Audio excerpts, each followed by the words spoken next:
शांति।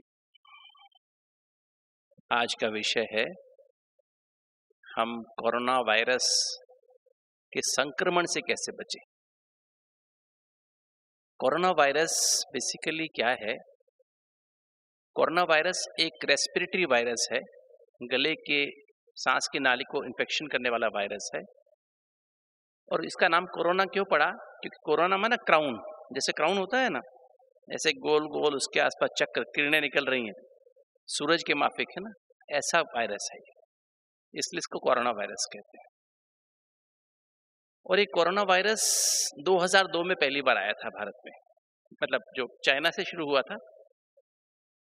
और इसमें ये जो इन्फेक्शन था, ये पहले इससे क्या हुआ, जब इन्फेक्शन चाइना में शुरू हुआ तो लोगों को सांस लेने में तकलीफ होने लगी, फीवर आया, खांसी हुई और सांस लेने में तकलीफ, वो दोनों फेफड़ों में निमोनिया। तो लगभग ये 80% केसेस में इस तरह से मतलब देखने में आ रहा था, जिससे काफी लोग इन्फेक्शन हुआ, काफी लोग मरे भी। किंतु 2002-3 तक खत्म हो गया, अपने आप ही खत्म हो गया, उसको दोबारा नहीं आया। फिर 2012 में फिर एक दूसरा कोरोना वायरस आया, वो मिडल ईस्ट में आया, सऊदी अरेबिया में आया, 2012 में आया। मतलब ऐसा नहीं कि ये कोई पहली बार कोई वायरस आया है, ऐसा नहीं। डर अपने सबसे, आज ये क्लास मैंने क्यों आज सुबह सुबह अमृत योग करा था, वैसे टॉपिक था नेगेटिव और व्यर्थ चिंतन से कैसे बचें। पहले क्लास ये वाली डिसाइड की गई थी। फिर मुझे अमृत वेले बाबा ने जैसे टच किया कि बच्चे नहीं, आप इस पे हमारे भाई बहनों को, टीचर बहनों को ये बात क्लियर होनी चाहिए कि ताकि वो मैसेज सबको दे सके, डर निकाल सके। डर, अगर हमें नॉलेज होती है ना, ज्ञान होता है, समझ होती है, समझ में रोशनी होती है, तो हम घबराते नहीं हैं। अगर रोशनी नहीं होती तो हम घबरा जाते हैं, अंधेरे में घबरा जाते हैं। अगर ज्ञान नहीं हो, समझ ना हो इस बात की, तो हम घबरा जाते हैं, हर बात में घबराते हैं। हमें कैसे अपने आप को बचाना चाहिए, डरने की ऐसी कोई खास बात नहीं है, फिर भी थोड़ी सी प्रिकॉशन लेके हम इससे बच सकते हैं। तो इसके बारे में थोड़ा गहराई समझेंगे और फिर राजयोग का प्रयोग कैसे करें। ऐसा हमारा बाबा हमें एक नई एक विधि सिखा रहा है, जीवन जीने की कला सिखा रहा है, जिसके आने वाले समय में ऐसे ऐसे वायरस आने वाले हैं, ऐसे ऐसे इन्फेक्शन आने वाले हैं जो आप पूछ ही नहीं सकते, समझ ही नहीं सकते हो। क्योंकि कोई दवाई, जैसे अब इसकी दवाई कोई भी अभी नहीं बनी है, कोई वैक्सीन नहीं बनी है, कम से कम 18 महीने 2 साल लगेंगे बनने में, तब जाकर के ये इन्फेक्शन हमारे कंट्रोल में आएगा, है ना। किंतु हमें अगर समझ होगी तो हम आने वाले समय में हम अपना इतना पवित्रता का ऑरा बना लेंगे, इतना बड़ा लाइट का ताज बना लेंगे, इतनी दुआओं, इतनी जो स्व के पुरुषार्थ का खजाना जमा कर लेंगे, इतना अधिक अपने अंदर दुआओं का खजाना जमा कर लेंगे, इतना अधिक पुण्य का खाता, 3 खाते बाबा ने कल बताए ना, स्व पुरुषार्थ का खाता, दूसरा किसी चीज का खाता, दुआओं का खाता, संतुष्ट रह के दूसरों को संतुष्ट करके जो दुआओं का खाता, और तीसरा कौन सा खाता, निस्वार्थ सेवा द्वारा पुण्य का खाता। तीनों खाते हम इतने जमा कर लेंगे, हमारी इम्यूनिटी इतनी स्ट्रांग हो जाएगी, हम कोई भी वायरस, कोई भी बैक्टीरिया, कोई भी महामारी हमको टच भी नहीं कर सकेगी। ये सारी प्रॉब्लम्स हैं, इसको हम गहराई में समझते हैं कि कैसे हम राजयोग का प्रयोग करें, और बाबा ने जो हमको जीने का तरीका सिखाया, उसके द्वारा हम कैसे परमात्मा के तरीके से, जो परमात्मा धन्वंतरी है, जो वैद्यनाथ है, सारे विश्व के डॉक्टर भी उसी को ही याद करते हैं इलाज करने के पहले, है ना। जब कोई डॉक्टर इलाज करने में सक्सेसफुल नहीं होता तो कहते हैं उसको याद करो, है ना। तो ये जो है तरीका बताया हुआ, वो मैं आपसे, मॉडर्न तरीका भी क्या है और परमात्मा का बताया हुआ तरीका क्या है, अर्थात राजयोग मेडिटेशन के द्वारा कैसे अपने आप को इम्यूनिटी पैदा कर लो। अगर वो मेथड हम अपना लेते हैं, ना खाली हम कोरोना वायरस से, बल्कि शरीर और मन की सभी बीमारियों से चुक्त हो सकते हैं, अर्थात मुक्त हो सकते हैं। मन और शरीर की कोई बीमारी हमें तंग ही नहीं कर सकती है। भले बीमारी आएंगी भी, ऐसा नहीं है बीमारी नहीं है, कर्म भोग तो आएंगे, किंतु हमें सूली के माफिक आएंगे और कांटा बन के निकल जाएंगे, और कांटा भी क्या बन जाएगा, फूल बन जाएगा, मतलब अनुभव बन जाएगा कि कैसे हम उससे बाहर निकले। तो मैं कोरोना वायरस के बारे में आपको बता रहा था कि कोरोना वायरस 2012 में जब आया तो उससे भी वही तकलीफ हुई, सांस की तकलीफ हुई और सांस लेने में बहुत दिक्कत हुई। और लोगों को ऐसा तकलीफ हुई। अभी भी दिसंबर 2019 में ये वायरस आया और ये चाइना में शुरू हुआ। और ये चाइना में कहाँ से शुरू हुआ? जो पोल्ट्री जो होता है ना, जहाँ होलसेल मार्केट होती है ना, मीट की होलसेल मार्केट होती है, और बेसिकली ये सांप जो होते हैं ना, स्नेक्स जहाँ होते हैं, सांप और चमगादड़, बैट्स, इनसे फैलता है। ये कोई इंसानों का वायरस नहीं है, इंसानों के अंदर वायरस नहीं था। ये वायरस सांपों में होता है, स्नेक्स में होता है और चमगादड़ में होता है, जो रात में निकलते हैं, अंधेरे में निकलते हैं। इनके अंदर एक कीटाणु होता है और वायरस होता है, और इसका जिन्होंने मीट वगैरह खाना, इनसे जो इनको हैंडल करते थे, उसका वायरस इंसानों में ट्रांसफर हुआ, राइट। कुछ जगह पोल्ट्री फार्म में भी हो सकता है, अगर वहां पे हाइजीन ठीक ना हो।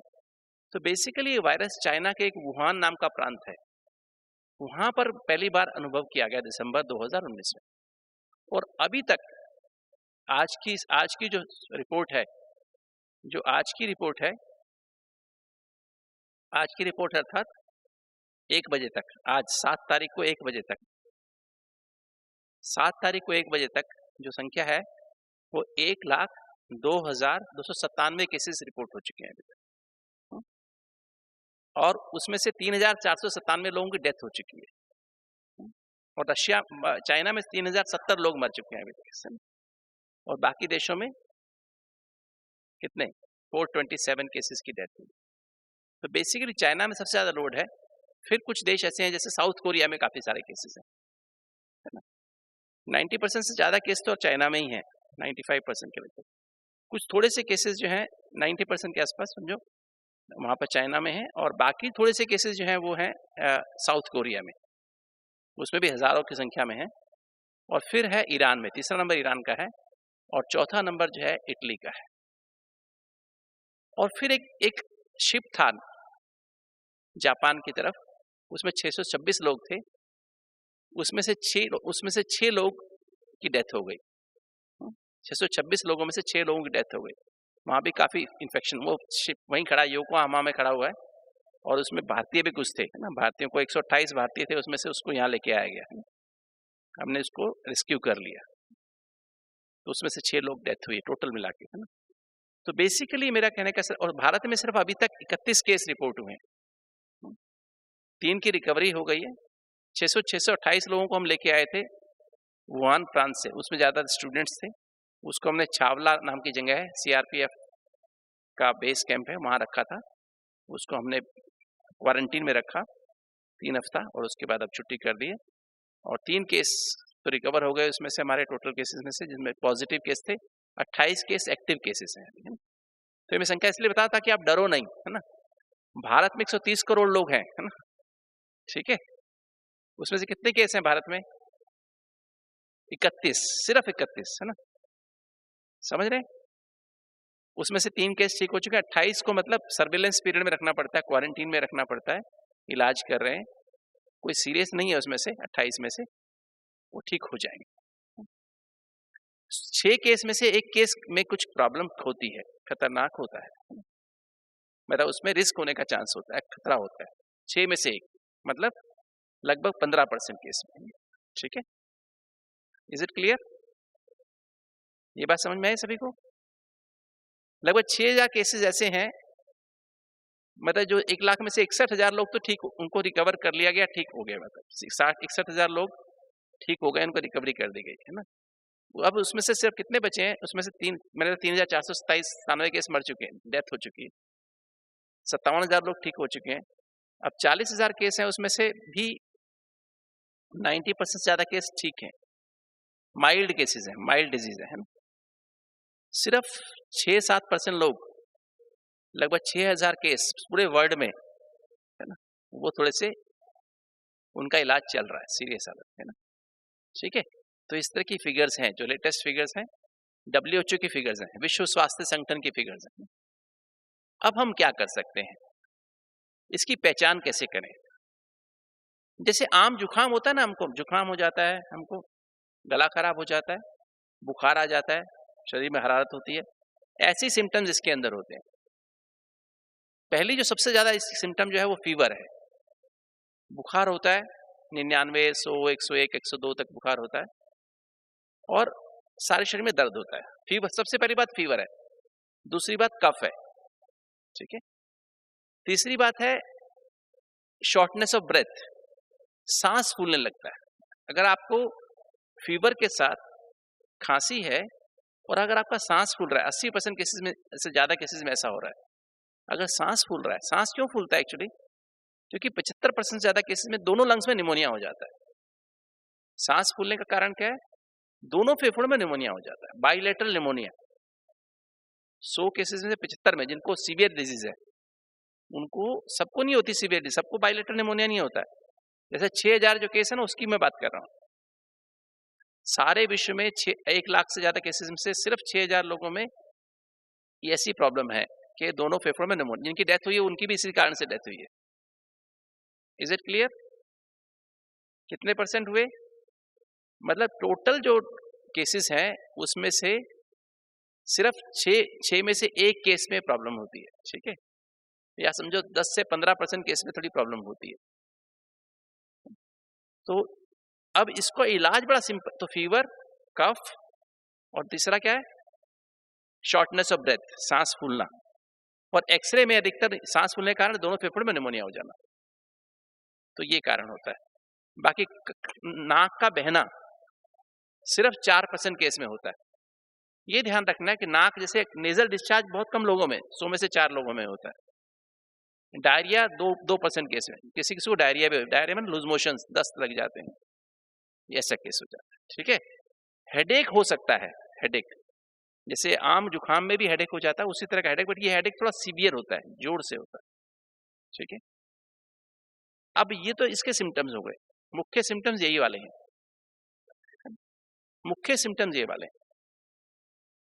और इसमें वीकनेस बहुत फील होती है, जैसे हमेशा हर जुकाम में वीकनेस फील होती है, हर URTI में जो फ्लू होता है ना, फ्लू में यही सिम्टम, सेम सिम्टम्स होते हैं। अब प्रॉब्लम, बेसिकली ये प्रॉब्लम क्या है इसमें? ये जो इन्फेक्शन है, जो बाकी कोरोना वायरस आया 2012 में आया, मिडिल ईस्ट में आया, सऊदी अरेबिया में आया, और अभी जो वायरस आया है ये बहुत तेजी से फैलता है। अभी 1 तारीख को सिर्फ 57 कंट्रीज में था और 1 तारीख से लेकर 7 तारीख से 40 देशों में और फैल गया। आज 97 देशों में बीमारी फैल चुकी है, 97 कंट्रीज में। और पाकिस्तान में देखें तो पाकिस्तान में सिर्फ 6 केस रिपोर्ट हुए हैं, वहां की शायद अंडर रिपोर्टिंग भी है, और 1 केस को उन्होंने रिकवर हो गया उसमें से। तो यूएसए में भी लगभग 14 लोग मर गए हैं इस इन्फेक्शन से ना, यूएसए में। तो मतलब हमें ज्यादा समझना है कि अभी सारे देशों में, लगभग 97 देशों में ये बीमारी फैल चुकी है, और इसका इलाज क्या है, क्या करना चाहिए, कैसे करना चाहिए? पहली बात, ये जो बीमारी है ये लो इम्यूनिटी वालों को होती है, लो, जिनकी इम्यूनिटी, बीमारी से लड़ने की शक्ति कम हो जाती है। किन किन को ध्यान रखने की इसकी आवश्यकता है? सबसे पहले तो जो जिनको डायबिटीज है, जिनको जो पेशेंट जो डायबिटीज के मरीज होते हैं, उनको अधिक चांस होता है इन्फेक्शन, और स्पेशली अनकंट्रोल्ड डायबिटीज हो। अगर आपकी डायबिटीज कंट्रोल में तो कोई डरने की बात नहीं है, आपकी शुगर खाली पेट 100 रहती है और खाने के बाद 140, 150, 160 रहती है, तो आपको डरने की कोई बात नहीं। आप बिल्कुल, आपको लगभग खतरा ना के बराबर है, जैसे जितना आम आदमी को खतरा उतना आपको भी खतरा है। दूसरे जो हार्ट के पेशेंट्स होते हैं, जिनकी हार्ट की आर्टरीज ब्लॉक होती हैं, या हार्ट के वाल्व खराब हो जाते हैं, हार्ट के वाल्व सिकुड़ जाते हैं, अर्थात जिनको हार्ट की बीमारी है, उनको भी ज्यादा अधिक चांस होता है, ये उनको ये बीमारी अगर पकड़ ली तो मुश्किल से निकलेगी। ऐसे डायबिटीज को मुश्किल से निकलती है, दूसरा हार्ट के पेशेंट्स को मुश्किल से निकलती है। और तीसरी जो बात है, जिनको हाई ब्लड प्रेशर रहता है, उनको भी चांस अधिक होता है इन्फेक्शन का। चौथी बात जो है वो है जिनको उम्र 60 से ज्यादा है, जो बूढ़े लोग हैं, 60 साल से अधिक उम्र के लोग, सीनियर सिटीजन जो है, उनको भी ये इन्फेक्शन होने के चांस बहुत ज्यादा हो जाते हैं। मतलब इन्फेक्शन हो जाएगा तो बहुत ध्यान, मुश्किल निकलेगा, राइट, रिस्क ज्यादा हो जाएगा। और पांचवी जो बात है वो है, अगर आप किसी कारण से आपको किडनी ट्रांसप्लांट कराई, लीवर ट्रांसप्लांट कराया, या आपको कैंसर हुआ, आप कीमोथेरेपी ले रहे हैं, या इम्यूनो सप्रेशन, कहीं हम दवाई ऐसी लेते हैं किडनी ट्रांसप्लांट के बाद, लीवर ट्रांसप्लांट के बाद, हमें ऐसी दवाई लेनी पड़ती है जिससे हमारा वो लीवर रिजेक्ट ना हो, हमारी किडनी रिजेक्ट ना हो। तो वो लंबे समय तक सारी उम्र दवाई खानी पड़ती है किडनी ट्रांसप्लांट के बाद, लीवर ट्रांसप्लांट के बाद, है ना। या कीमोथेरेपी लेनी पड़ती है, ब्रेस्ट कैंसर हो गया या कोई भी बॉडी का कैंसर हो जाता है तो बाद में कीमोथेरेपी लेनी पड़ती है। तो ऐसे मरीजों को ज्यादा चांस है। आप देख लीजिए इनमें से आप कोई चीज आपको है, जिनमें से इनमें से कोई चीज है वो हाथ उठाओ। Diabetes, high blood pressure, heart की बीमारी, कोई कीमोथेरेपी ले रहे हो, हाथ उठाओ। कितने % लोग हैं? उठाओ। 1 2 3 4 5 6 7 8 10, मैं देख लेता हूँ कितने लोग हैं। मुश्किल से 20-25 लोग हैं, है ना।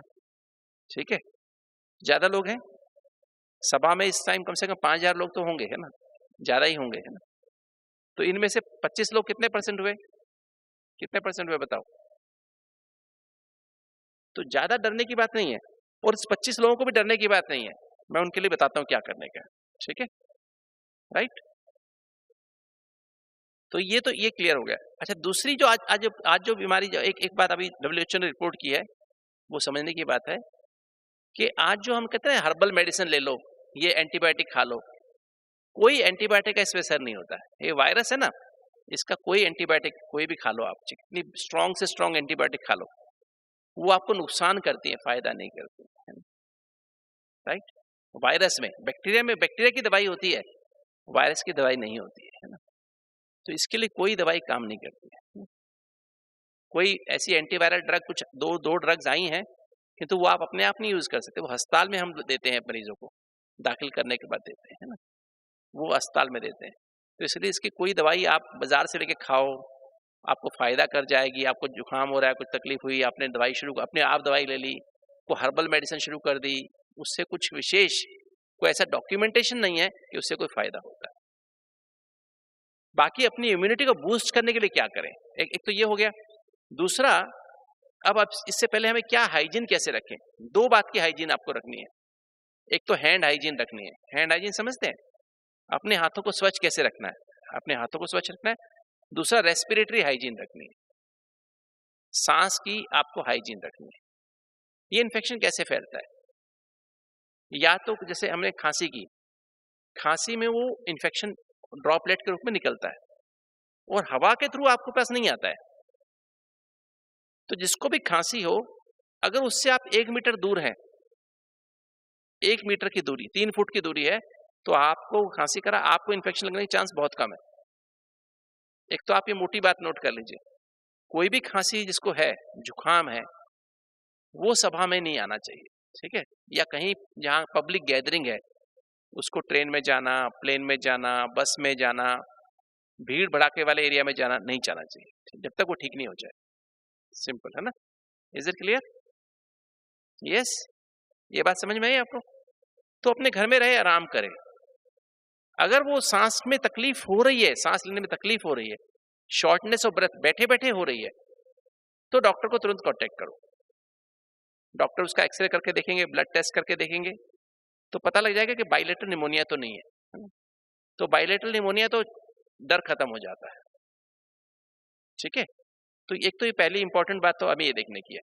तो जब भी हमें अपने समाज के लिए, अपने देश, घर के लिए, देश के लिए, अगर हम चाहते हैं इन्फेक्शन ना फैले, तो हमें क्या करना है अपने समाज में ना, अगर आपको ऐसा कुछ होता है तो आप घर में रेस्ट करें जब तक आप ठीक हो जाए।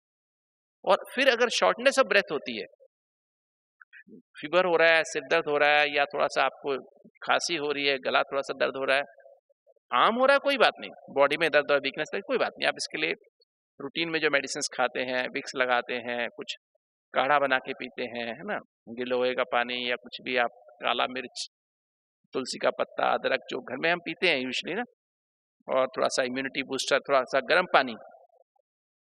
ये जो वायरस है, ये गर्म में टिक नहीं सकता है, 26-28 डिग्री के ऊपर तो मर जाता है। गर्म पानी 28 डिग्री टेम्परेचर से ऊपर का हुआ मर जाएगा, उसमें रह ही नहीं सकता है। अगर जुकाम खांसी हो गया, गला खराब हो गया, आप सिर्फ क्या करें, नमक के पानी गरारे कर लीजिए, है ना, सबसे अच्छी दवाई। गला खराब है, जुकाम है, आप नमक के पानी गरारे करिए, थोड़ा कंसंट्रेटेड पानी ले लीजिए। कंसंट्रेट समझते हैं? एक गिलास पानी में लगभग आधा गिलास पानी में एक आधा चम्मच नमक, आधे चम्मच से थोड़ा ज्यादा डाल लीजिए।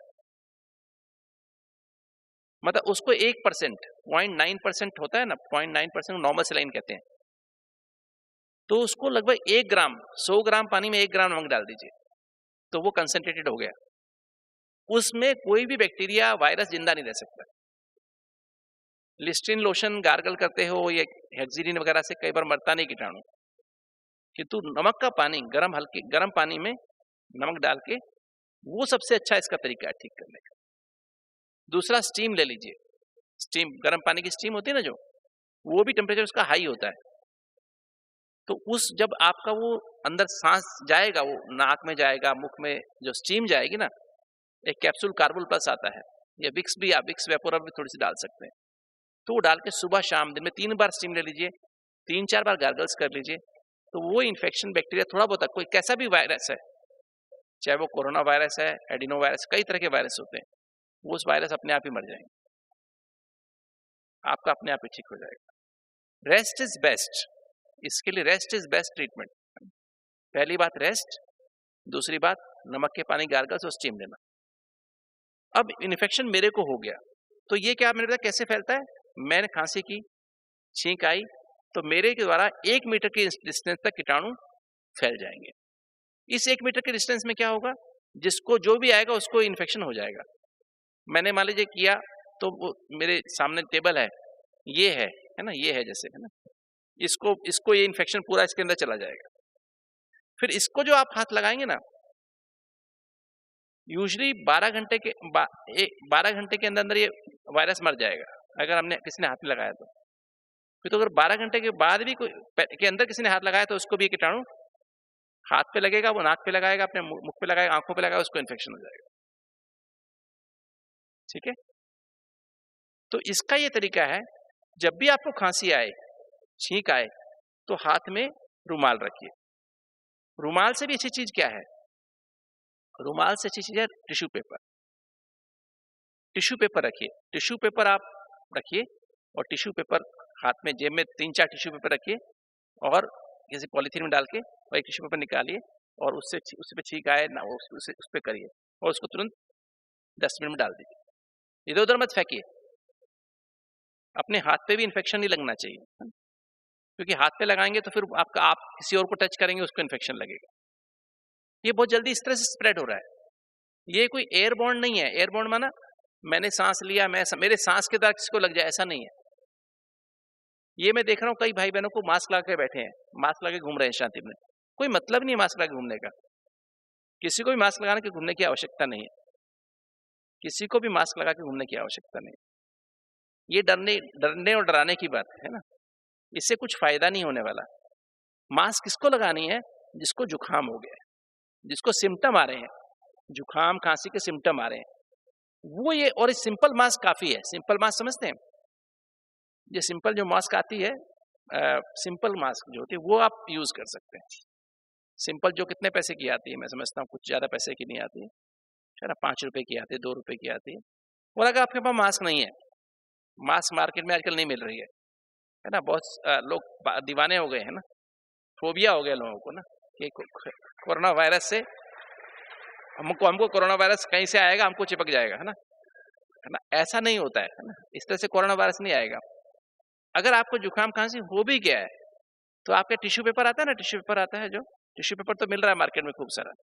टिश्यू पेपर को आप इतना सा पीस, अगर वो नहीं टॉयलेट वाला पेपर नहीं होता जैसे टॉयलेटरी में जो बाथरूम में होता है, वो पेपर को इतना सा पीस काट लीजिए, इतना पीस काट लीजिए, उसके फोल्ड बना लीजिए, ऐसे ना, ऐसे कागज को हमें फोल्ड करते हैं, ऐसे फोल्ड कर लीजिए, फोल्ड कर लीजिए, और फोल्ड करके 2 रबड़ होती है ना जो सिर में लगाते हैं रबड़, है ना, वो रबड़ को एक ही सैंड पे थोड़ा सा मोड़ दीजिए, और एक स्टेपलर इधर मार दीजिए, एक स्टेपलर इधर मार दीजिए। ठीक है, आपकी मास्क तैयार हो गई, है ना। और थोड़ा डबल कर लीजिए, 2 टिश्यू पेपर साथ में लगा लीजिए, है ना। इसका साइज बहुत बड़ा है। ये वायरस 400 से 500 माइक्रोन का है, तो ये 400 माइक्रोन के वायरस के लिए हमें N25 जो 3 लेयर्ड मास्क, उसकी आवश्यकता नहीं है। उसकी जो मास्क की आवश्यकता डॉक्टर्स को है, जो हेल्थ केयर प्रोवाइडर्स हैं, जो हेल्थ केयर से हम डॉक्टर्स हैं, हमारे साथ नर्सिस हैं, हमने अपने सभी डॉक्टर्स को दे दिया है ना, जो आईसीयू में काम करते हैं, क्रिटिकल केयर में काम करते हैं, कैजुअलिटी में काम करते हैं, और सभी नर्सिस को दे दिया है। उसको इसकी आवश्यकता है ना। टोटल मैंने अपने अपने हॉस्पिटल में दिए, कितने लोगों को दिए हैं? सिर्फ 22 लोगों को दिए है ना, जो डॉक्टर नर्सिस को सिर्फ दिए, जो इमीडिएट पेशेंट के कांटेक्ट में आते हैं, सीरियस पेशेंट है। दूसरी वाली नर्सिस को नहीं दिया है, सिर्फ जिनको जरूरत है बहुत उनको ही दिया है। आप समझ सकते हैं, मेरे अस्पताल में 350 लोग काम करते हैं, है ना, उसमें सिर्फ 22 लोग, अस्पताल में भी सिर्फ 22 लोगों को दिए। तो आपको डर है क्या इतना? मास्क लगा के जो बैठे हो ना, है ना, डरने की बात नहीं है ना। अगर जुकाम खांसी है तो जरूर लगा के रखनी चाहिए। और ये जो है अपना जो बताया मैंने आपको, अच्छा एक तो ये होगी अपने ये हाइजीन का ध्यान, इसको बोलते हैं रेस्पिरेटरी हाइजीन। मेरी जो है गले का इन्फेक्शन, नाक का इन्फेक्शन किसी को भी ना लगे, किसी सरफेस पे ना लगे। अब 2 तरह से अपनी हैंड हाइजीन रख सकते हैं आप, 2 तरह हैं। पहली जो बात है, सबसे बढ़िया चीज है साबुन, जो लिक्विड सोप आते हैं, लाइफ बॉय सोप या कोई भी साबुन, डिटोल साबुन या जो भी आपके घर में साबुन है, लक्स है या डिटोल है, जो भी साबुन आप यूज कर, लाइफ बॉय है, जो भी यूज करते हैं। बेसिकली टेक्निक बहुत इंपॉर्टेंट है, किस तरह से आपको हाथ धोने। अधिकतर लोग क्या, थोड़ा साबुन लिया, यूं किया और चलो हो गया, है ना, कोई मतलब नहीं है इस हाथ धोने का, कोई मतलब नहीं। आप साबुन लीजिए, अच्छे से लगाइए, और फिर उंगलियों के बीच में इस तरह से ना, इस तरह से पूरा, है ना, इस तरह से उंगलियों के बीच में, यहाँ पर और यहाँ पर और यहाँ पर, इस तरह से उल्टा करके अंगूठे को इस तरह से, है ना, देख रहे हैं सभी। पहले साबुन को अच्छे से लगाइए, लगा के और फिर उंगलियों के बीच में ऐसे जाइए, है ना, दोनों इसमें, फिर इसके पीछे जाइए, फिर इसके पीछे जाइए, फिर अंगूठे को इस तरह से रगड़िए, फिर इस तरह से रगड़िए, और फिर इस तरह से करिए, फिर इस तरह से करिए, और फिर यूं करिए, क्योंकि टिप्स में नखूनों के बीच में फंस जाता है। नखून अपने काट लीजिए, स्पेशली बहनों को मेरी रिक्वेस्ट है ना, बहनों माताओं को, वो नखून लंबे लंबे रखती है, पता किसके लिए रखते हैं मुझे पता नहीं नखून छोटे रखिए, ठीक है, किसी को मारना थोड़ी ना कोई, है ना, तो वो आपको ही नुकसान करेंगे। ऐसे ऐसे काटिए, ऐसे ऐसे करके हर चौथे 5वें दिन नखून काट लीजिए, है ना, तो इस तरह से कर लीजिए। अब आपको अच्छे से रगड़ना है, कम से कम 1-2 मिनट आपको लगना चाहिए हाथ धोने के लिए, ठीक है, इज इट क्लियर? अच्छे से हाथ धो लीजिए और फिर ड्राई होने दीजिए। अधिकतर क्या होता है, हमारा टॉवल गंदा होता है ना, एक वॉशिंग मशीन के टॉवल लटका रहता है, पता नहीं उसमें 50 लोग हाथ पूछते हैं ना, है ना, ऐसा नहीं, अपना पर्सनल टॉवल रखिए, उसी को आप यूज करें, और वो टॉवल नहीं 5 दिन उसको यूज करते रहो। वो टॉवल अभी फिलहाल मैं आपको बताऊं, बेसिकली वायरस आपको 6 हफ्ते और ध्यान रखना है, मैक्सिमम 6 हफ्ते, 40 दिन, 20 अप्रैल तक। 20 अप्रैल के बाद ये वायरस अपने आप भाग जाएगा, है ना। जैसे ही टेम्परेचर बढ़ेगा ये वायरस भाग जाएगा, है ना, जिंदा रह ही नहीं सकता है, ये सब ठंडी का वायरस है ना। तो इसलिए इसको आप ध्यान रखने का, ठंडी वाली, इसमें गर्म चीजें यूज करेंगे तो नुकसान नहीं है। ठंडी चीजें, आइसक्रीम खाएंगे, दूध ठंडा फ्रिज में रख के पिएंगे, आइसक्रीम या कोल्ड ड्रिंक्स को पिएंगे चिल्ड करके, है ना, दूध की बनी चीजें जो है, रबड़ी, मलाई, ये ज्यादा लेंगे, बासी दूध लंबा रख करके यूज करेंगे, तो उसमें ये इन्फेक्शन ठंडी चीजों से आएगा। Is it clear? समझ में आई बात आपको? अभी आइसक्रीम, ठंडा दूध, ठंडी आइसक्रीम, मतलब ठंडी चीजें खाना बंद कर दो, है ना, कितने दिन के लिए? 40 दिन के लिए। लंबी बात है क्या? तो आप ये ध्यान कर लीजिए, इतना सा आप ध्यान कर लीजिए, आपकी प्रॉब्लम सॉल्व हो जाएगी। तो हैंड हाइजीन अपनी अच्छे से रखनी है। दूसरा तरीका है अल्कोहल, जो आजकल हमारे पास स्टेरिलियम के नाम से, 3M के नाम से, और भी कई नामों से आता है, उसमें 70% अल्कोहल होता है। वो अल्कोहल की बॉटल्स आती है, ठीक है, वो वाली बॉटल, उसमें क्या करना है आपको, अच्छे से वो लेकर के उसको पूरा थोड़ा डाल के अपने हाथों को, अपने इसको सारा अच्छे से रगड़ लीजिए और फिर ड्राई होने दीजिए। कई लोग पेशेंट को छूने के बाद, कुछ चीज को छूने के बाद फिर कर देनी, पहले आप कर लीजिए, एक लेयर बन जानी चाहिए हाथ पे कोई चीज टच करने से पहले। और जहां आपका सपोज मैंने खांसी, बाई चांस मैंने खांसी कर दी, तो इसको भी आप स्पिरिट उससे, अल्कोहल से साफ कर दीजिए एक बार अच्छे से, जैसे मैं पेन यूज करता हूँ, मुझे लिखना होता है, तो पेन को भी अल्कोहल हम उससे साफ कर लेते हैं, लगा के साफ कर लेते हैं। मेरा स्टेथोस्कोप है, स्टेथोस्कोप को भी हम लोग बार बार पेशेंट को दिखाते हैं, लगाते हैं ना, तो उसको भी हम अल्कोहल से साफ कर लेते हैं। ऐसे अपने सरफेसेस को, घर की सरफेस जहां भी ऐसा लगे तो अल्कोहल मिलता है मार्केट में, 70% अल्कोहल, वो भी आजकल आउट ऑफ मार्केट होता जा रहा है ना, तो वो ध्यान रखने का। वो स्पिरिट आप नहीं तो यूज कर सकते हैं, वो भी बराबर काम करती है। तो इस तरह से आप अपने आप को, और सबसे अच्छा, अगर आपके हाथ कहीं गंदे हो गए किसी के साथ, आपको खांसी आई, छींक आई और आपका हाथ गंदा हो गया, तो वो अल्कोहल मत लगाइए, पहले साबुन से धो लीजिए, उसके ड्राई होने के बाद ड्राई कर लीजिए टॉवल से, और उसके बाद आप उसको टिश्यू पेपर यूज कर लीजिए हाथ को ड्राई करने के लिए, और उसके बाद फिर अल्कोहल लगाइए। तो आपका इससे वायरस मर जाता है, लगभग सभी वायरस मर जाते हैं, खाली कोरोना का सभी वायरस मर जाते, सारे बैक्टीरिया भी मर जाते हैं। ठीक है, समझ में आ गई ये बात आपको अच्छे से? तो ये इसका तरीका है कि आपको इन्फेक्शन से कैसे बचना है, और जिसको खांसी है उससे 1 मीटर दूर रहना है, इतना ही करने का है। और जो इनको खांसी हो गई है, जुकाम हो गया है, कुछ बुखार है, वो अपने कमरे में आराम करें और डॉक्टर की राय से चलें, है ना। बाकी अपने कमरे में है तो कमरे में ध्यान रखें किस तरह से उनको यूज करने का, किस तरह से उनको खांसी आ रही है तो टिश्यू पेपर यूज करते जाए, और टिश्यू पेपर जमीन पर नहीं फेंकना है, बेड पे नहीं रखना है, एक टिश्यू पेपर को बार बार यूज नहीं करना है, टॉवल को, उस रुमाल को बार बार यूज नहीं करना है। वो रुमाल को फिर आप, रुमाल में तो इन्फेक्शन चला जाएगा, फिर रुमाल से आपको बार बार दोबारा इन्फेक्शन लगता रहेगा, वो भी गलत तरीका है। तो बेटर है टिश्यू पेपर। और मास्क, मैंने बताया कि मास्क कैसे बनानी है, मास्क मुश्किल नहीं है, टिश्यू पेपर लो और टॉयलेट में जो राउंड वाला आता है उसमें से भी इतना पेपर एक पीस काट लो और काट के उसका मास्क बना लो। और ज्यादा ही खांसी वांसी है तो, अदरवाइज नहीं कि मास्क लगा घूमते रहो, उससे कुछ फायदा नहीं है ना। अच्छा, अब ये जो है, ये प्रॉब्लम क्यों शुरू हुई? 1980 के पहले कोई भी वायरल इन्फेक्शन बहुत कम लोगों को होता था, बहुत कम लोगों को। पहली बार 1981 में क्या आया? एड्स आया, HIV आया, अफ्रीका में 20-21 लोगों को पाया गया। और फिर उसके बाद क्या हुआ, क्योंकि उस समय देखो भारत में क्या, जहां जैसे पवित्रता का ह्रास हुआ सारे विश्व में हुआ है, जैसे बाबा कहते कल की मुरली थी, संपूर्ण पवित्रता गिरती गई है। पहले तो पवित्रता गिरी तो द्वापर युग से शुरू हुई, किंतु उसके बाद अगर हम देखें 1970 तक फिर भी लोगों में वो था, पवित्रता मतलब इतना ओपन नहीं थी, गंदगी इतनी ओपन नहीं थी। 70 के बाद तो देखें अगर आप कैसे कैसे पवित्रता का डिग्री, अगर फिल्में भी, पुरानी फिल्में कैसी होती थी और आज के बाद फिल्में कैसी बनी, और आज टेलीविजन पे सब जगह टोटल गंदगी, जैसे कहते हैं ना, टोटल इंसान की बॉडी का उसी का जैसे दिखाते हैं हर जगह ना, टोटल बॉडी कॉन्शियस हो गए, है ना।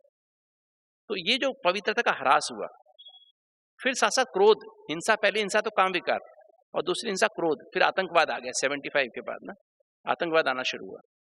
तो 81 में ये प्रॉब्लम आ गई, है ना।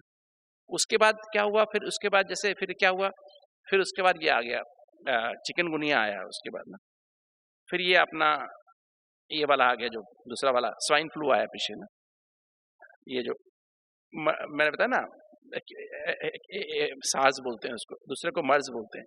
तो ये स्वाइन फ्लू आया है, दूसरे सारे इन्फेक्शंस आए, कितने लोग मर गए उसके कारण से।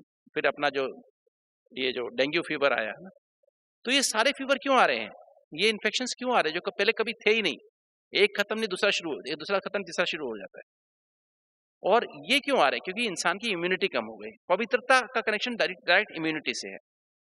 तो पवित्रता की डिग्री जितनी बढ़ाएंगे ना, उनको ये इन्फेक्शन हो ही नहीं सकता है। अगर आप खूब योग करें, मेडिटेशन का अभ्यास करें, अपना लाइट का ताज तैयार कर दें, अपना लाइट का ताज और जितना बड़ा बना देंगे, मैं जैसे आप बाबा ने कल पवित्रता की परिभाषा दी, मनसा वाचा कर्मणा, संबंध संपर्क में भी पवित्रता, खाली ब्रह्मचारी नहीं, ब्रह्माचारी, जैसे ब्रह्मा बाबा का आचरण था, उस तरह का आचरण हमारा हो। जब ऐसी पवित्रता हमारे अंदर आएगी, एक्चुअली पवित्रता का अर्थ क्या है, मेरा तो एक शिव बाबा, दूसरा ना कोई, ये पवित्रता। किसी भी देहधारी से ना लगाव हो, ना झुकाव हो उसकी तरफ, ना किसी के प्रभाव में आना है और ना किसी से टकराव रखना है, ये भी अपवित्रता है। किसी भी देहधारी के प्रति लगाव, झुकाव या उसके प्रभाव में आ जाना या किसी से टकराव रखना, तो ये भी आपकी इम्यूनिटी को कम करता है। किसी भी बात में क्या, क्यों, कैसे करना, ये भी अपवित्रता है, क्योंकि इससे आपके वैध संकल्प चलते हैं। अब नेगेटिव संकल्प क्या है और वैध संकल्प, ये दो मुख्य कारण हैं जिनसे हमारी पवित्रता कम होती है, जिससे हमारी इम्यूनिटी कम होती है। नेगेटिव संकल्प किसे कहते हैं? जो काम, क्रोध, लोभ, मोह, अहंकार की वजह से होते हैं। काम विकार जो है माने देह दृष्टि, किसी की देह की तरफ आकर्षण होना। ये जरूरी नहीं कि मेल का फीमेल की तरफ या फीमेल का मेल की तरफ हो, ऐसा नहीं।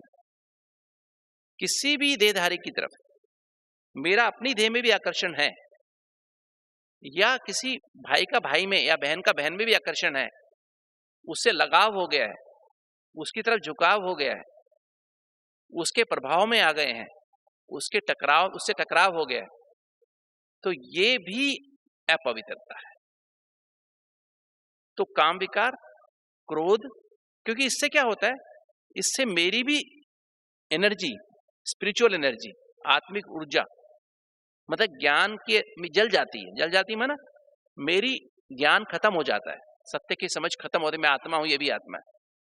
जैसे मैंने किसी को देहभान से देखा, मेरी आत्मिक ऊर्जा खत्म हो गई, अज्ञान आ गया, देह की तरफ आकर्षण हुआ ना, मेरा क्या हुआ, ज्ञान खत्म हो गया, परमात्मा से डिस्कनेक्शन हो गया, परमात्मा से संबंध टूट गए सारे के सारे, और ड्रामा में विश्वास खत्म हो गया। ड्रामा से साक्षी दृष्टा स्थिति होनी चाहिए ना, वो खत्म हो गई। तो इसलिए मेरा जो सारा जो बात है ना, वो मेरी जो मुख्य बात है कि देह दृष्टि है ना, किसी को भी देह के आकर्षण में होना, देह के भान में आना, यही काम विकार। काम, क्रोध, मैंने क्रोध किया आपको, तो आप, मेरी एनर्जी जली, आपकी भी जल गई, क्योंकि आप भी दुखी होंगे। लोभ, मैंने कोई वस्तु की चाहना रखी, तो मेरी एनर्जी भी जली, और जिसकी चीज मैंने छीनने की कोशिश की या उसकी काबू करने, उसकी भी जल गई। मोह, मैंने मोह किया किसी के प्रति, मेरी एनर्जी भी खत्म होती है, उसकी भी खत्म होती है। अहंकार भी ऐसे ही, मैंने ईगो दिखाई अपनी, तो आपकी भी एनर्जी जली। तो ये जो नेगेटिव संकल्प की विशेषता यही होती है कि इसमें आपकी भी एनर्जी खत्म होती, दूसरे की भी खत्म होती, सामने वाले की भी खत्म होती है। और वैध संकल्प क्या होते हैं? वैध संकल्प क्या और क्यों और कैसे से पैदा होते हैं? अर्थात जो हमारे संस्कार हो जाते हैं ना, ये तो स्वभाव, ये तो देहवान का स्वभाव है, 5 विकार। और देहवान का संस्कार क्या है? आलस्य। जो आलस्य है ना, इसमें हम क्या करते हैं, बस आलस में रहेंगे, लेजीनेस आ जाती है, हर चीज को टालते जाते हैं, अलबेलापन, बहानेबाजी करते हैं, दूसरों में दोष देखने की आदत डाल लेते हैं। नहीं, मेरे कारण नहीं, इसने किया ना, ऐसा हुआ, इसलिए मैं ऐसा हुआ। ये मैं अपने अंदर करता हूँ। आलस्य मेरे को नुकसान कर रहा है, उसको नुकसान नहीं कर रहा है।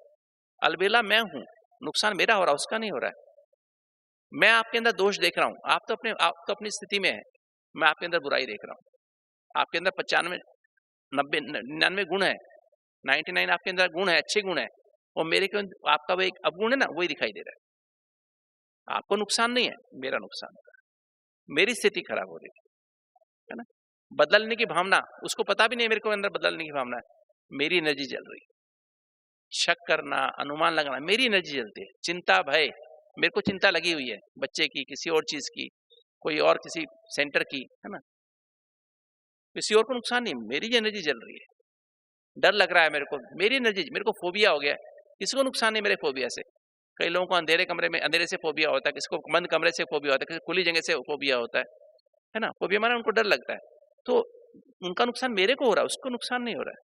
आप प्रेशर में है, टाइम की जल्दी, काम की जल्दी, मेरे हिसाब से काम होना चाहिए, किसका नुकसान नहीं हो रहा, मेरा नुकसान हो रहा है।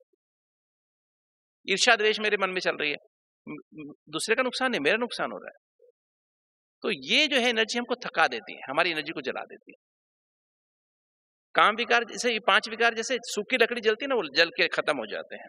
किंतु इनसे क्या होता है, गीली लकड़ी होती है ना, उसको आग लगाओ पेट्रोल डाल के, मिट्टी का, वो लकड़ी तो जल जाती है, काली हो जाती है, किसी काम की नहीं रहती। तो ये हालत होती है, तो ये हमारी एनर्जी को जला देती है। अब हम क्या करें? बाबा ने हमें बड़ा अच्छी बातें बताई। बाबा ने हमको एक नया तरीका बताया। एक्चुअली हुआ जब 1981 में, जब ये HIV का इन्फेक्शन हुआ, सारे विश्व में फैल गया, गांव-गांव में है, सिरोही जिले में बहुत लोगों को है, हर जगह फैल गया HIV। तो क्या हुआ, जब ये हुआ तो 1986 में लोगों का ध्यान इस तरफ गया कि ऐसा इन्फेक्शन क्यों आ रहे हैं, वायरस क्यों आ रहे हैं। वो बंदर का वायरस था, एड्स वाला वायरस बंदर में थी बीमारी और इंसान को आ गई। तो बंदर की बीमारी इंसान को कैसे आ गई? अब मैंने बताया ये जो कोरोना वायरस कहां से आया, कहां से आया? सांपों से आया, चमगादड़ से आया, है ना, बैट से आया। वहां से इन्फेक्शन जो उनके अंदर जो था उसका वायरस हमको कैसे लग गया? उसका वायरस हमको कैसे लग सकता है? जब हम उस लेवल तक गिर जाए तभी तो लगेगा ना। जब हम बंदर के लेवल तक गिरे तो बंदर का वायरस हमारे अंदर घुस गया, है ना। जब हम अभी फिर स्वाइन फ्लू आया तो स्वाइन फ्लू किसका था? पिग्स का। जब सुअर जो होते हैं ना, जिनको हिंदी में कहते हैं ना पिग्स, है ना, उनके लेवल पे गिर गए तो उनका इन्फेक्शन हमारे में घुस गया, है ना।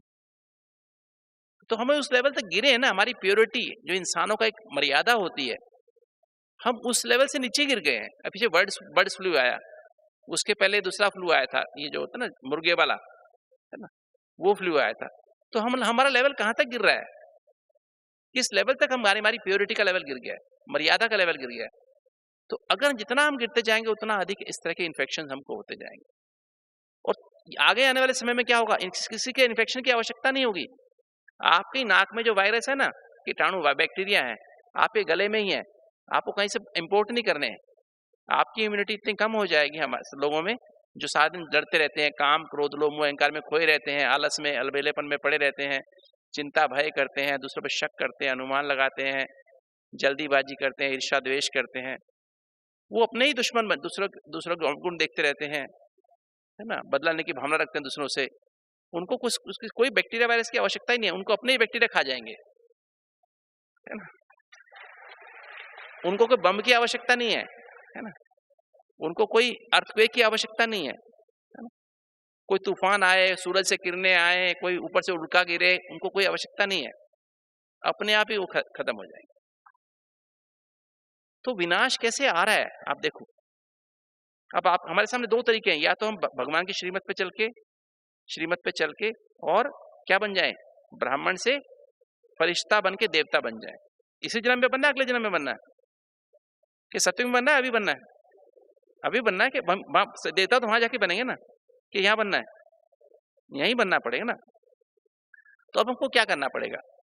ब्राह्मण माना बेहद की बुद्धि, ब्राह्मण माना बेहद। ब्राह्मण किसे कहते हैं? जैसे ब्रह्मा माना बेहद की माँ, सबकी माँ, सब मनुष्य जाति की माँ। शिव सब आत्माओं का पिता है और ब्रह्मा सब बेहद की माँ है। चाहे हिंदू मुस्लिम सिख ईसाई सभी मनुष्य आत्माओं की माँ कौन है? ब्रह्मा, है ना।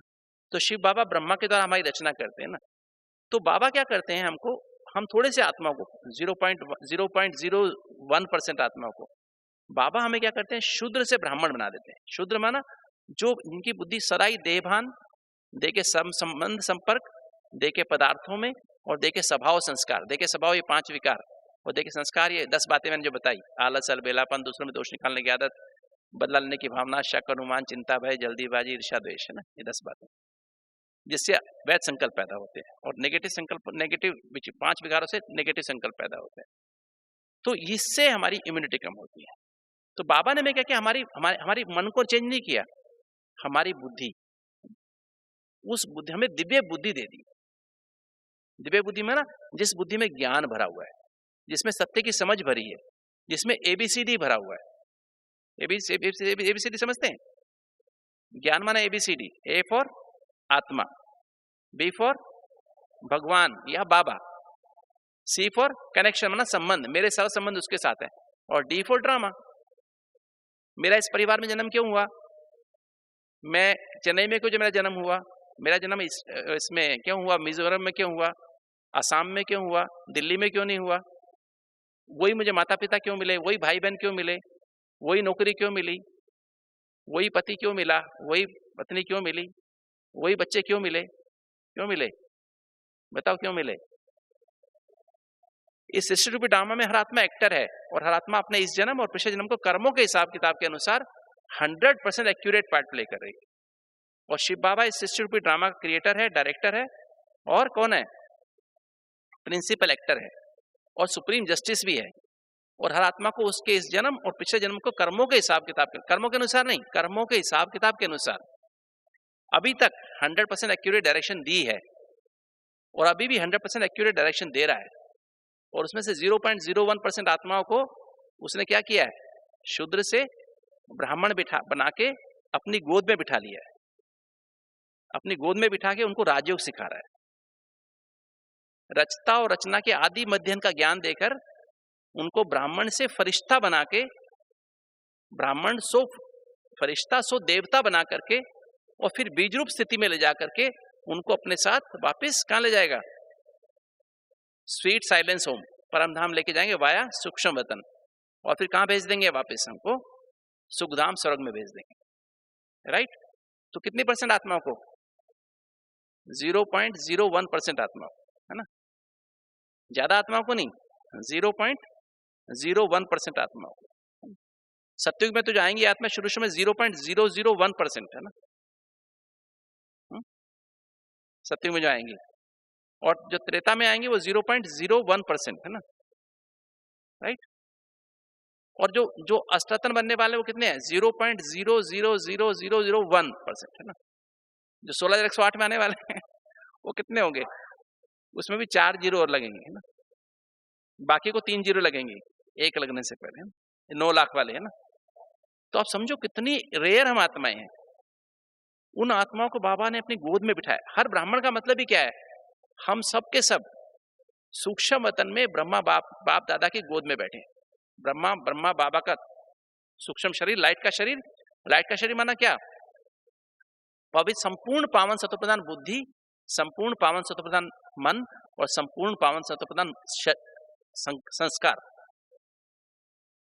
वो ब्रह्मा बाबा उसका एम्बॉडीमेंट बन गया। उसने पुरुषार्थ करते 33 साल पुरुषार्थ करके शिव बाबा से कंबाइंड होके, और हर सेकंड, हर संकल्प, हर श्वास, हर संकल्प, बोल और क्रम में शिव बाबा से कंबाइंड रह के उसकी श्रीमत पे चल के अपने मन को, बुद्धि, संस्कार तीनों को संपूर्ण पावन सत्व प्रदान बना दिया। और 18 जनवरी को उन्होंने शरीर छोड़ के, 1969 को शरीर छोड़ के, आज से 51 साल पहले शरीर छोड़ के, और वो शिव बाबा के दिल में जाके बैठ गया। सूक्ष्म वतन बेसिकली क्या है, शिव बाबा का दिल है। दिल, जैसे बच्चे क्या होते हैं, जो आज्ञाकारी बच्चे, सपूत बच्चे क्या होते हैं, वफादार बच्चे क्या होते हैं, वो माँ बाप के दिल में रहते हैं ना। शिव बाबा के दिल में जाके बैठ गया, और क्योंकि उसका दिल सच्चा और साफ था, उसमें शिव बाबा आके बैठ गया। तो क्या बन गया, बाप दादा बन गया, है ना, बाप दादा बन गए, नहीं बन गए। अब मुझे क्या करना है, मुझे ब्रह्मा बाबा को फॉलो करना है। मुझे हर सेकंड, हर संख्या, हर श्वास में शिव बाबा से कंबाइंड रहना, निराकारी, मुझे निराकारी आत्मा बन के निराकारी बाप से परमधाम घर में कंबाइंड रहना है। और इस दुनिया में साकार में मुझे हर ब्रह्मा बाबा को, साकार ब्रह्मा को और अव्यक्त ब्रह्मा को, साकार ब्रह्मा और अव्यक्त ब्रह्मा को हर संकल्प में, हर बोल में, हर कर्म में उनको फॉलो करना है। मतलब ब्रह्मचारी बनना है, ब्रह्मचारी और ब्रह्मचारी बनना है। तो क्या होगा मेरे अंदर, क्या होगा मेरे अंदर, मैं ब्रह्म, तो मेरा क्या होगा, मेरे अंदर वो करंट आ जाएगी, मेरी बुद्धि, मन और संस्कार तीनों पवित्र हो जाएंगे। और बुद्धि का मन, बुद्धि माना पवित्र होना, माना संपूर्ण ब्राह्मण। अगर मैंने मन भी ब्राह्मण शब्द में छिपा हुआ है, मतलब बेहद की बुद्धि यूज करके अपने मन को मनमना भाव कर दो। मतलब अपने हर विचार में, हर भावना में क्या भर लो, ये ज्ञान भर लो, ABCD भर लो, है ना, ABCD भर लो। मतलब मैं आत्मा हूं, हम सब आत्माएं हैं, एक परमधाम निवासी परमपिता परमात्मा शिव बाबा की संतान है, और मुझ आत्मा के सर्व संबंध उनके साथ हैं। मेरे शिव बाबा ब्रह्मा के द्वारा मुझे सर्व संबंधों की पालना और प्यार दे रहे हैं। और ये सृष्टि ड्रामा क्या है, इससे साक्षी दृष्टा, जो हुआ अच्छा हुआ।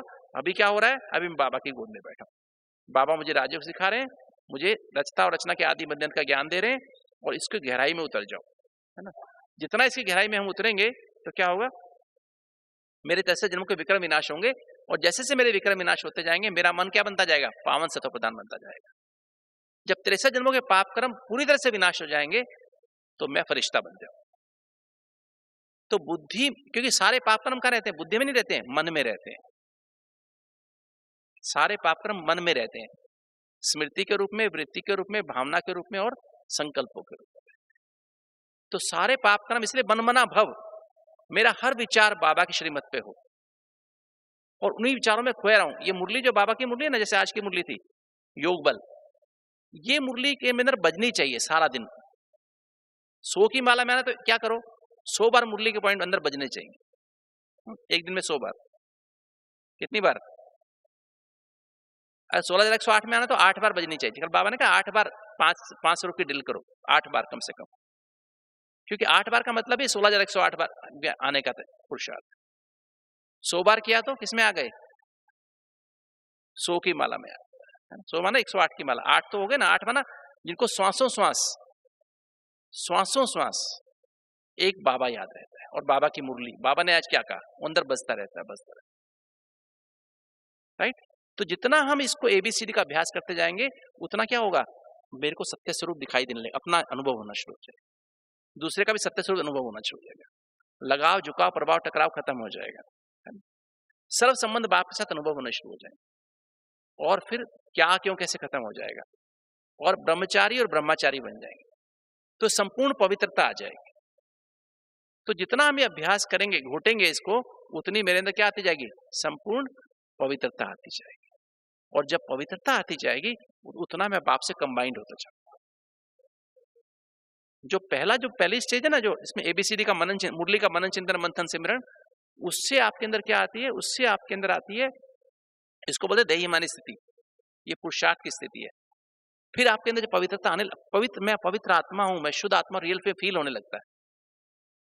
मैं पूरी धारणा में पवित्रता, जैसे ना पवित्रता आ गई, खान पान की शुद्धि अपने हाथ से बनाते हैं, पूरा हाइजीन सफाई से बनाते हैं। जैसे हम ब्राह्मण कैसे खाना बनाते हैं, कितनी सफाई से खाना बनाते हैं, नहा के खाना बनाते हैं, सफाई, ये सारी बातें हमको तो बीमारी आ ही नहीं सकती ना। अगर सच्ची दिल से, जो सच्ची मुझे बाबा के लिए भोग बनाते हैं, दिल से बनाते हैं, और बाबा की याद में खाते हैं, हाथ धो के प्यार से, जब भी खाना बैठे, ऐसे नहीं बस ऐसे किया और आके बैठ गए, नहीं, साबुन से अच्छे से हाथ धो के आओ, पूरी विधि से 5 स्टेप, इसके 5 स्टेप हैं हाथ धोने के, और फिर अच्छे ड्राई करके फिर खाना खाओ, बाबा की याद में खाओ। आपको हो ही नहीं सकता इन्फेक्शन, गारंटी है। कोरोना वायरस का पिताजी भी नहीं हो सकता आपको, ठीक है, इसका भी कोई बाप आ जाए ना तो भी नहीं हो सकता है ना। पर अपनी हाइजीन मेंटेन रखो, खांसी आ रही है, छींक आ रही है, अपना टिश्यू पेपर या हाथ लगा के ही करो, फिर हाथ धो लो, है ना, आपको कभी इन्फेक्शन हो ही नहीं सकता है। एकांतवासी को कैसे इन्फेक्शन हो जाएगा, जो एक के अंत में खोया रहेगा। जब पवित्रता आ गई, फिर पवित्रता से आप बाप से कंबाइंड रहोगे ना, सोचता बाप से, तो आपके संकल्प चलने कम हो जाएंगे, क्योंकि बाप कुछ सोचता ही नहीं है, शिव बाबा कुछ सोचता ही नहीं है, तो आपका पास का चिंतन खत्म, भविष्य की चिंता खत्म हो जाएगी। वर्तमान में बाप से कंबाइंड होकर सोचोगे, कंबाइंड होकर देखोगे, कंबाइंड होकर पढ़ोगे, कंबाइंड होकर सुनोगे, कंबाइंड होकर बोलोगे, कंबाइंड होकर खाओगे, कंबाइंड होकर सुनो चलोगे, कंबाइंड होकर सोओगे, तो क्या होगा, बाप से कंबाइंड होकर संबंध संपर्क में आओगे तो शांति आ गई, पास का चिंतन खत्म, भविष्य की चिंता खत्म, तो संकल्प आपके इतने स्लो हो जाएंगे, इसको शांति कहते हैं। जब ऐसे बाप से निरंतर साथ का अनुभव होते रहेगा, तो जैसे बाबा सबको एक्सेप्ट करता है बिना किसी शर्त के, तो इसको रूहानी प्यार कहते हैं। किसी से आपका ना लगाव है, ना झुकाव है, ना प्रभाव है, ना टकराव है, सबसे प्यार है। मुझे ये अच्छा लगता है, ये अच्छी लगती है, ये नहीं, सब अच्छे लगते हैं, सब बाबा के बच्चे, बीके हो चाहे नॉन बीके हो, सब अच्छे, सब अपना अपना पार्ट निभा रहे हैं। क्या क्यों कैसे की बात ही नहीं है। कोई मुझे गाली दे रहा है, कोई बात नहीं, गाली दीजिए, है ना, उससे गाली देने से मैं छोटा नहीं होता। किसी ने मेरी गिलानी कर दी, किसी ने मेरे को बुरा भला कहा, उससे मैं छोटा नहीं होता। किसी ने मेरी महिमा कर दी तो मैं बड़ा हो गया, ऐसा नहीं है। जो मैं हूं मुझे पता है। आप किसको आपकी महिमा करे, फूल को कुप्पा हो जाओ, और कोई आपकी बुराई कर दे तो आप छोटे से हो जाओ मुंह आपका, वो नहीं। जो आपको पता है वो आप है ना। तो ऐसे अपने अंदर से स्ट्रांग बनने की कोशिश करो, तो इससे क्या होगा आपके अंदर, तो पवित्रता आई, खान पान में पवित्रता आ गई, अन्न की पवित्रता आ गई, संघ की भी पवित्रता आ गई, संघ भी आपका पवित्र हो गया, ब्राह्मणों के साथ उठना बैठना, बाबा के साथ रहना, है ना, संघ भी अच्छे लोगों का, इधर उधर की बातें करने वाले, फालतू करने वाले, टीवी न्यूज़पेपर इंटरनेट सारा टाइम देखते रहने वाले, इनसे आपको क्या करना है, दुनिया की खबरें क्या सुननी है ना, वो मोटी मोटी खबरें सब बता देंगे, अपने आप ही बता देंगे लोग दुनिया वाले। आपको चिंता करने की बात है क्या। सुबह मरीज बाबा ही बता देगा, बच्चे चलो सारे विश्व को प्रकाश कैसे देना है, आओ मेरे साथ आओ, चलो प्रकाश देंगे। तो आपको संग बाबा का मिलना है, बाबा और बाबा की मुरली का संग करना है। और चौथा, दैवी गुणों की धारणा, गुस्सा करना ही नहीं है, चिंता कर, काम क्रोध लोभ मोह अहंकार में फंसना ही नहीं है। दैवी गुणों, सत्यता, निर्भयता, सरलता, नम्रता, उदारता, मधुरता, धैर्यता, गंभीरता, सहनशीलता, दृढ़ता, संतुष्टता, हर्षित मुक्ता, निमित्त, जो कल बाबा ने बताया, निमित्त भाव, निर्माण भाव, निर्मल वाणी, सौमान्य के सबको सम्मान देना, आज्ञाकारी, वफादार, ईमानदार, परमानप्रदा बन के, है ना, अंतर्मुखी, एकांतवासी बन के, ना, बेहद की वैराग्य वृत्ति, अनासक्त वृत्ति, उपराम वृत्ति, एकाग्रता, है ना, वैसे इकोनॉमी, एक नामी, एक रस स्थिति, एक रस स्थिति में बस बाबा के साथ लगे रहो, लवलीन रहो, तो क्या होगा, ये रूहानी प्यार की, जितना ये रूहानी प्यार सबको एक्सेप्ट करते जाओगे बिना किसी शर्त के, उतना आप बाप से कंबाइंड रहोगे। ऐसा फील होगा, सूक्ष्म बताना ना, मेरी बुद्धि और मन पवित्र हो गया, मेरा लाइट की बॉडी बन गई, लाइट की बॉडी बड़ी हो गई, लाइट की बॉडी बड़ी हो गई तो क्या हो, हल्की, लाइट की बॉडी तो हल्की है, कहाँ जाएगी, सूक्ष्म वेतन कुछ और नहीं है, जहां सूक्ष्म माना पवित्र, जितनी आपकी बुद्धि और मन पवित्र हुआ उतना आपका मन बुद्धि इस दुनिया से हटता जाएगा, उतना जितना हटता जाएगा और आकर्षित नहीं होगा, उतना सूक्ष्म वतन माना बाबा के दिल तक नशीन बनते जाओगे, बाप दादा की गोद में पहुंच जाओगे, उतना ज्यादा बाबा की गोद का अनुभव होगा। इमेजिन नहीं करना, विजुअलाइज करने की आवश्यकता नहीं है, रियल में रियलाइज होगा कि मैं बाबा की गोद में बैठा, अनुभव होगा बाबा की गोद में बैठा, बाबा मुझे पालना दे रहा है, बाबा मुझे प्यार कर रहा है, बाबा मुझे माँ का प्यार, दिव्य बुद्धि की रूपी लिफ्ट दी, दिव्य बुद्धि रूपी नेत्र दिया, और बाप ने ज्ञान का तीसरा नेत्र दे दिया, टीचर के रूप में त्रिकालदर्शी बना दिया, 5 स्वरूप की ड्रिल, अकाली अनादि ज्योति बिंदु स्वरूप, आदि देवता स्वरूप, मध्य पूज्य स्वरूप, संगमी ब्राह्मण स्वरूप, न्यारा प्यारा फरिश्ता स्वरूप, है ना, ये 5 स्वरूप की ड्रिल थोड़ी थोड़ी देर में, थोड़ी अपने आप ही घूमता रहेगा चक्र, स्वदर्शन चक्र, परदर्शन चक्र घूमना बंद हो जाएगा, स्वदर्शन चक्र घूमता जाएगा, तो इससे अपने आप ही सारे विकार खत्म होते जाएंगे, पाप कटते जाएंगे।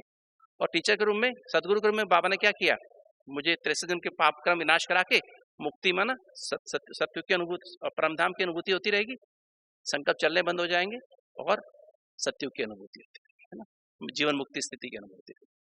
और बंधु के रूप में क्या होगा, सारा बोझ, लौकिक अलौकिक बोझ, घर की जिम्मेवारी, सेवा की जिम्मेवारी, अलौकिक जिम्मेवारी, सेंटर की जिम्मेवारी, इसको दे दो, बाबा ये तुम्हारा सेंटर है, बाबा तुम्हारा घर है, तुम्हारे बच्चे हैं, है ना, तुम संभालो, आप जैसे मुझे कहेंगे वैसे मैं करती रहूंगी, वैसे करता रहूंगा, तो ऐसे अपने आप हल्के रहेंगे। और बंधु के रूप में, सखा के रूप में सारी जो नेगेटिव बातें बाबा को बता दो, सोने के बाद लेटर लिख के सब पोता मिल दो, है ना। और साजन के रूप में क्या करता है, बाबा दैवी गुणों से जाता रहेगा, सर्जन के रूप में जो आपकी कमजोरी है ना, बाबा उसको निकालता रहेगा, और बच्चे के रूप में अपना तन मन धन उसको वारिस जाओ, उसको अपना वारिस बना लो, तो ऐसे एक संबंध की अनुभूति करते जाओ, तो क्या होगा, अतिंद्रिय सुख की अनुभूति होगी, संतुष्टता आती जाएगी, सर्व प्राप्ति संपन्न स्थिति का अनुभव होता जाएगा, और इच्छा मात्र में विद्या, इच्छाएं खत्म हो जाएंगी। जब इच्छाएं खत्म हो जाएंगी तो आप बाप के साथ लवलीन हो जाओगे, है ना, बाप के साथ लव में लीन हो जाओगे। ऐसा जब अंदर से फील होगा, कंबाइंड स्थिति का अनुभव होगा, इसी को आनंद कहते हैं। और जब एक बार आनंद की स्थिति अनुभव होगी ना, तो सत्य को परखने शक्ति आ जाएगी, फिर दुनिया वाले 1000 दें, गाली दें, कुछ भी कहें, आपको बेवकूफ कहें, परवाह नहीं होगी, है ना। सत्य को परख लिया, मुझे तो अमृत तिलक करना ही है, भले घर वाले मना करें, बाथरूम में जाके करना है, ठीक है, छत पे जाके करना है ना, घर वाले कहीं मना करें, सो जाओ सो जाओ सो जाओ, नहीं, घर वाले मना करते हैं ना, कहीं भी करें, छत पे जाके करेंगे, कहीं भी करेंगे, बाथरूम में तो मना नहीं कर सकते, बाथरूम में जाके करेंगे, है ना। तो अमृत वेला करना ही करना है ना।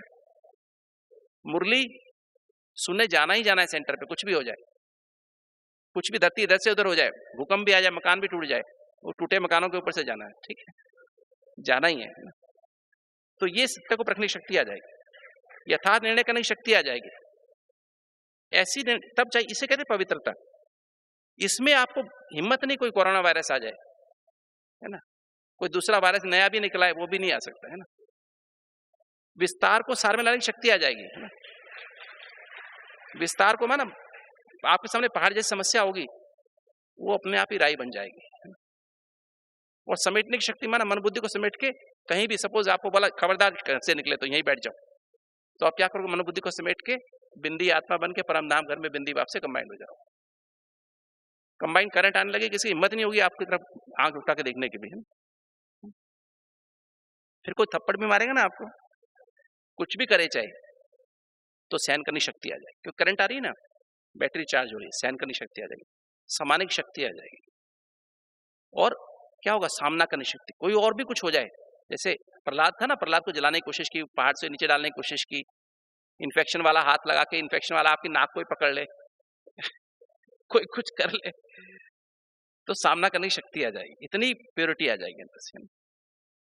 वायरस ही मर जाएगा ना, दूर से ही वायरस मर जाएगा, ऐसी शक्ति आ जाएगी। और फिर क्या होगा, सहयोग करने की शक्ति। फिर भी उसके बाद हाँ, फिर वो कहे ना भाई साहब मेरी थोड़ी मदद कर दो, मुझे तकलीफ हो रही है। अच्छा भाई मैं करता हूँ, अच्छा बहन जी मैं करता हूँ। तो इतनी से फिर सातों एनर्जी का बैलेंस हो, फिर हीलिंग एनर्जी आ जाएगी। फिर आपकी आंखों में, आपके बोल में, आपकी वाइब्रेशंस में हीलिंग एनर्जी आ जाएगी, आपका हवामंडल बड़ा हो जाएगा। तो काम विकार छूट जाएगा तो लाइट का ताज आ गया, क्रोध लोभ मोह अहंकार छूट गया तो विश्व कल्याण की जिम्मेवारी का ताज बन जाएगा। फिर जहां भी बैठे हो वहां सारे विश्व में आज इतने कोरोना वायरस हो रहा है लोगों को, सबको वाइब्रेशन जाएंगे, सबको शक्ति मिलेगी, उनको शांत पवित्रता की शक्ति। ज्ञान का दान होता है महादान, ज्ञान का दान होता है दान, और पवित्रता का दान होता है महादान। शांति, रूहानी प्रेम, अतीन्द्रिय सुख, आनंद और शक्तियों का दान होता है वरदान। तो हम देवता जब हमारे, इस समय हमारा रूप क्या होना चाहिए, अखंड दानी। संगम युग का देना रूप हमारा क्या होना चाहिए, अखंड दानी। जो भी आए बिना बोले भी उसको लगे आत्मिक स्थिति का अनुभव होता है। जब बाबा ने कहा अपनी सूरत से बाप की सूरत प्रत्यक्ष करो, तो मेरी सूरत से बाप की सूरत प्रत्यक्ष होनी चाहिए, ऐसी स्थिति बनाने की आवश्यकता है ना, तो ऐसी सूरत मेरी बन जाए, है ना। दूसरा फिर जो है अखंड महादानी, माना पवित्रता। तो पवित्रता का औरा, किसी कोई देवान से मेरे पास आए भी देवान खत्म हो जाए उसका, कोई संबंध वाला भी उसको देवान नहीं मेरे से आना चाहिए, कोई आकर्षण नहीं होना चाहिए। अगर किसी को मेरी तरफ आकर्षण होता है तो वो मेरी गलती है। रूहानियत में टिक, जैसे राधा की चित्र को देख के किसी को आकर्षण नहीं होता, कृष्ण को देख के किसी को आकर्षण नहीं होता, देह का आकर्षण नहीं होता, रूहानियत का आकर्षण होता है, कशिश होती है, रूहानी कशिश होती है। ऐसे हमको देखकर रूहानी कशिश हो, रूहानी आकर्षण हो, वो हमें चुंबक जैसा इफेक्ट होना चाहिए, वो हमारे अंदर पैदा, हमें खुद हमारे अंदर पैदा होने लगेगा। तो जब 4 नियम 4 मर्यादाएं पक्की कर लो, आपको वायरस कभी नहीं आएगा। पहला, अमृत वेला कभी मिस मत करो, बाबा से कंबाइंड होके परम धाम में, सूक्ष्म वतन में, परम धाम सूक्ष्म वतन, बस ये ड्रिल करते रहो और बाबा के साथ एक संबंध की अनुभूति करो। दूसरा, मुरली कभी मिस नहीं करो, सेंटर पे जाके करो, सेंटर पे जाओ। काफी लोग मुरली टीवी पे देखते हैं, पढ़ लेते हैं, उससे नहीं। खाना कभी टीवी पे खाते हो क्या, टीवी पे चला के देख खा लो ना, वीडियो निकालो, ब्रेकफास्ट, वो आ गई थाली आ गई सज के ना, उसमें ब्रेकफास्ट हो गया चलने। तो टीवी पे मोबाइल पे मुरली देखना ऐसा ही है जैसे कि मोबाइल पे ही खाना खा लो ना, ब्रेकफास्ट कर लो। सेंटर पे जाके, आपका सेंटर के आपका विशेष स्थान है सेंटर पे, वहां जाके बैठो, वो वाइब्रेशन शक्ति लो, उस वाइब्रेशन में मुरली अंदर जाएगी। दूसरी बात, तीसरी बात, सारा दिन मुरली का मनन चिंतन मंथन से 100 बार करो, कम से कम एक एक लाइन का अनुभव करो, एक एक लाइन का अनुभव करो, है ना। मनन सारा दिन उसी में लवलीन रहो, खोए रहो, काम अपने आप होते रहेंगे, चिंता मत करो, वो अपने आप हो जाए। काम करने की जो भी काम करते हैं वो सबको आना आता है। मेरे को पेशेंट देखने आते हैं, मुझे प्रॉब्लम नहीं, सोचना नहीं पड़ता है, बहुत ईजी है पेशेंट देखना। खाना बनाना बहुत ईजी है, आप माताओं के लिए बहुत अच्छा है। जिसका जो भी काम है, दुकानदारी करनी, दुकानदारी में टाइम विचार नहीं करने पड़ते हैं, ऑटोमेटिक होता रहेगा, गलतियां कभी नहीं होंगी, बाबा की याद में रहेंगे। तो ऐसे काम करो, सारा दिन मनन चिंतन मंथन सिमरन करते, सोने के पहले वेंटिलेशन कर लो, चार्ट भर लो, एक लेटर लिख लो, बाबा गलतियां जो हुई चार्ट भर लो, मुरली पढ़ के बाबा को याद करके सो जाओ, मुरली पढ़ के सो, नींद अच्छी आएगी, सपने फालतू सपने नहीं आएंगे। 10 बजे सो जाओ, है ना, सुबह 4 साढ़े 3 उठ जाओ, तो आप देखेंगे नींद बहुत अच्छी, सारा दिन फ्रेश रहोगे। तो 4 नियम है ये, 4 परहेज हमारे कौन से, मर्यादा कौन सी है, मैंने बताया पवित्रता। जितनी गहराई से पवित्रता आएगी, लगाव झुकाव प्रभाव टकराव खत्म होगा, क्या क्यों कैसे खत्म होगा, तो आपके अंदर शक्ति आती जाएगी, इम्यूनिटी बढ़ती जाएगी। जितनी पवित्रता उतनी इम्यूनिटी होती जाएगी। शुद्ध सात्विक भोजन, सफाई से बना, सफाई से खाओ, हाइजीन से बनाओ, हाइजीन से खाओ, बाबा की याद में खाओ। सत्संग, बाबा और मुरली का संग करो बस, और फालतू बातें अखबार टेलीविजन मोबाइल में लगे रहते वो मत छोड़ दो। और चौथा, दैवी गुणों की धारणा, मीठा बोलो, सत्य व्यवहार करो। मीठा व्यवहार, हमारा व्यवहार, आहार और विहार, 3 चीज हमारी, व्यवहार सत्य व्यवहार हो, आहार हमारा सत्य हो, और हमारा विहार, माना विहार में 4 बातें आती हैं। वायुमंडल में हवा क्रॉस होती रहे, धूप आती रहे, कमरों में धूप में बैठो, इधर उधर मत बैठो, ठंडी में एसी चला के बैठे, वो नहीं, है ना, अपने खुली हवा में ज्यादा रहो। और फिर पहले वायुमंडल है ना, उसमें सुबह शाम सैर करो, 1 घंटा सैर कर लो, सुबह 45 मिनट सैर कर लो, आधा घंटा सैर करो, तेज सैर कर लो, एनर्जी इम्यूनिटी बढ़ेगी।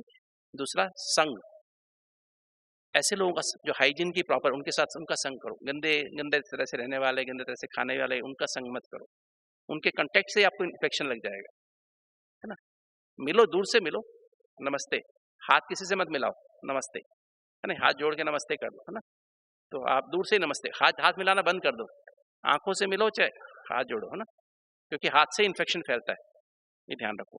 ये जो हमारे जो होते हैं ना, ये क्या बोलते हैं, जो कमरे में जो होता है ना, जो क्या बोलते हैं, दरवाजे पे लगे होते हैं ना, जो क्या बोलते हैं, हैंडल होते हैं, इन पे भी कीटाणु होते हैं, है ना। पेन किसी ने दिया, मेरे पेन पे कीटाणु हो सकते हैं ना, तो अपना ही मतलब उस पर सफाई से यूज करो, है ना, उनको बार बार साफ कर दो। तो इस तरह से अपने आप को प्रिकॉशन लो, और देखो आपको ना कोरोना वायरस रहेगा, नेगेटिव और व्यर्थ चिंतन खत्म हो जाएगा, विकारों का चिंतन, विकारों का व्यवहार खत्म कर दो, व्यर्थ संकल्पों का व्यवहार खत्म, व्यर्थ बोल व्यर्थ कर्म का व्यवहार खत्म कर दो, तो आपकी इम्यूनिटी इतनी स्ट्रांग हो जाएगी, आपको प्लस खान पान शुद्ध होगा, सफाई होगी व्यवहार में, जो ब्रह्मा बाबा ने सिखाई है, हमारे ब्राह्मणों की जो रीति और नीति है, उसमें व्यवहार करो, तो आपको कोरोना वायरस या कोई भी वायरस, तो कोई भी बैक्टीरिया आपको तंग नहीं करेगा, और आने वाले समय में इवन भूकंप भी आपको तंग नहीं कर पाए। ठीक है, ओम शांति। चलिए 2 मिनट बाबा को याद।